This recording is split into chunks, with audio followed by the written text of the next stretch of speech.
safe to do exercises during pregnancy? Yes, it is safe to do exercises during pregnancy because according to AACOG also it is recommended to do at least 150 minutes of low to moderate intensity exercises for a healthy pregnant woman. And when you do exercises, basically it increases the strength of your muscles, so the chances for you to have discomfort during pregnancy is lesser, improve your posture, improve your balance, and then it helps maintain a very healthy weight gain, so the chances for you to have gestational diabetes is also lesser, and it improves your postpartum recovery as well. Yes, that's very right, Mavi, actually. So what happens is, if you're running during your pregnancy, you can still run postpartum. Yes. If you're doing push-ups, then you can do a modified version of push-up.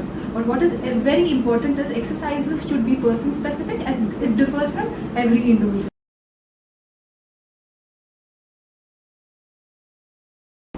There is nothing I can do about my discomfort during pregnancy. It is the biggest myth.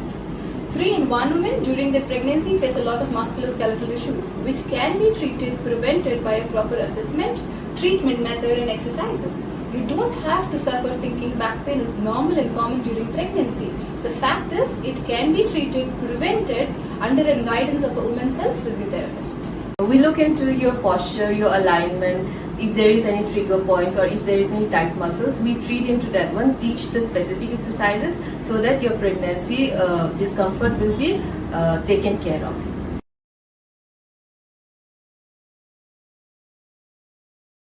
The best exercise for normal delivery is squat. Sazia, I think this is another one myth. Yes, squat is one of the most important and excellent exercises during pregnancy and very good during labor as well. But yes, it's not the ultimate one. Yes, not the ultimate one. We need to strengthen your core muscles. We need to strengthen your pelvic floor. We need to strengthen your upper limb and your lower limb. So as a whole, your whole body needs to be strengthened. So squat is not only the solution. True, Mami, what you said. So it's important to attend the childbirth education classes, which is also a part of our services, which can make you confident in your own ability to give birth. Here we focus on different techniques, that is relaxation, imagination, breathing techniques, as well as different positions. So what happens is we make you mentally as well as physically prepared for a wholesome journey towards the labor.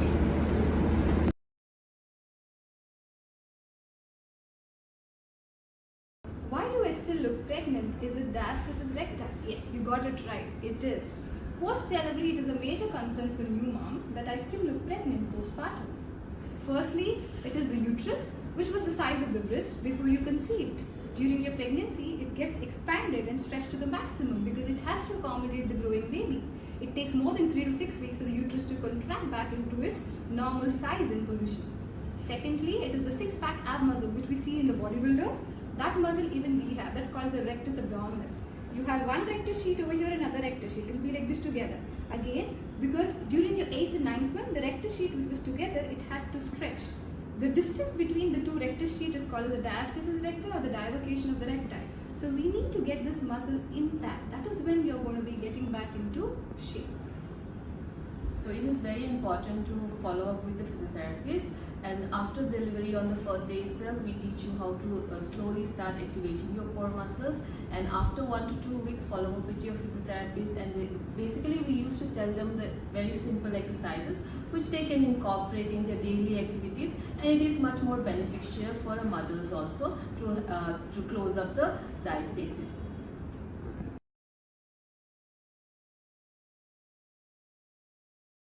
If I use post-maternity belt after delivery, my abdomen will become flat and don't need exercise. This is another one myth. Post-maternity belt will surely support your abdomen, but it will not make your tummy smaller or it will not make it flatter. You need to do some exercises to make your abdominal muscles more stronger. But one thing is that if you are wearing a belt, right, there are 3 things that you need to remember. First thing is that you need to remove before having lunch and dinner or before sleeping. Second thing is that sometimes we have seen some mom, wearing belt on the abdomen and the upper abdomen without giving support on the lower abdomen, Yes. which gives a lot of pressure to your uterus and it's pushing it downward, right? As well as a cause for a uterus Yes, collapse later on. yes. So we don't want that one. The third thing is that don't use abdominal belt for more than 5 to 6 weeks, because that is the time when the collagen binding is happening. That's when your uterus is slowly going back to its place. So it's supporting, but then if you're using for more than 5 to 6 weeks, your abdominal muscles will lose its elasticity and the strength. So later on, you have to work more harder to make your abdominal muscles more stronger. Yeah, that's true. That's true. What she's saying is that right, because from the day when a mother is lifting up weight, you're carrying a baby which is of 2 kgs, 3 kgs, up to 4 to 5 kgs. So what happens is as the month progresses, you would have the baby's weight which is increasing. So you need to look into strengthening and resistant training, which is very important, rather than supporting your abdomen for a longer duration of period, which will be a cause of weakening of your muscles.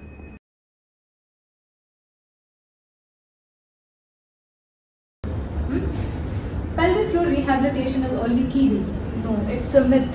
Pelvic floor rehabilitation is more and beyond Kegels. Pelvic floor muscles become weak, too tight, or painful for many reasons. This is not only due to aging.